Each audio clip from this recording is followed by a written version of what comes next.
ఉద్దేశం మాత్రమైతే లేదు. కరాకడిగా అల్లా సచ్చిగా ఖురాన్ సచ్చిగా అది కేవలం అక్కడ ప్రేయర్ చేయాలా. రంజాన్ అప్పుడు ఎంతో మంది సోదరులు ఉపవాసాలు ఉండి ఒక 4 రోజులు ఆ చివరి రోజు అక్కడ రంజాన్కి నమాజ్ చేస్తారు. అదేవిధంగా బక్రీద్కి నమాజ్ చేస్తారు. అటువంటి స్థలాన్ని తెలిసి ఒక నమాజ్ చేసే పవిత్ర స్థలాన్ని కూడగొట్టడం ఇంతవరకు సమంజసం. ఇది ఆలోచన చేయాలి.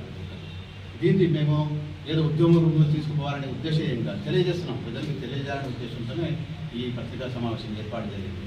దీనికి ఇప్పుడు మరి ఆ మదర్సకు చెందిన కొంతమంది టీచర్స్ ఉన్నారు. ఆ టీచర్ని పెట్టుకొని ఒక వీడియో కాన్ఫరెన్స్లో మాట్లాడినారు మినిస్టర్ గారు. ఈ విధంగా మేము వచ్చిన తర్వాత దాన్ని నిర్మిస్తామని చెప్పారు. సరే, నేను అంటున్నా అభివృద్ధి అంటే కూల్చడం కాదు, నిర్మించడం. కూల్చడం ఎందుకు? సరే, మీరు నేను కూల్చలేదు అన్నప్పుడు కూల్చిన వారిని పట్టండి. మీ మినిస్టర్ ఉన్నారు, మీకు దేవుడు అవకాశం ఇచ్చారు. ఆ కూల్చిన వారిని పట్టి మీరు యాక్షన్ తీసుకోవాలి కదా. మరి ఇటువంటి కూల్చి మళ్ళీ నిర్మిస్తాము, మళ్ళీ ఇంకోటి కూల్చి ఇంకోటి నిర్మిస్తాము, ఇంకోటి కూల్చి ఇంకోటి నిర్మిస్తామంటే అది ఎంతవరకు సబబు?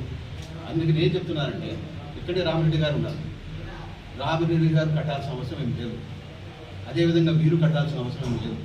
మేము ఏ విధంగా గతంలో నిర్మించుకున్నామో ఆ విధంగా నిర్మించుకుంటాము. మీరు అభివృద్ధి చేయాలంటే చేయండి. ఒక పవిత్రమైన స్థలాన్ని ముస్లిమైన మేము నిర్మించుకోగలుగుతాం. మాకు ఆ శక్తి ఆ దేవుడు ఇచ్చాడు, లేదని చెప్పడం లేదు. మాకు రామిరెడ్డి అవసరం ఏం లేదు, కట్టాల్సిన అవసరం ఏం లేదు. అది మీ అవసరం కూడా లేదు. ఒకవేళ మీరు పడగొట్టి కట్టిస్తామనేది ఎంతవరకు సబబు? మీరు గౌరవం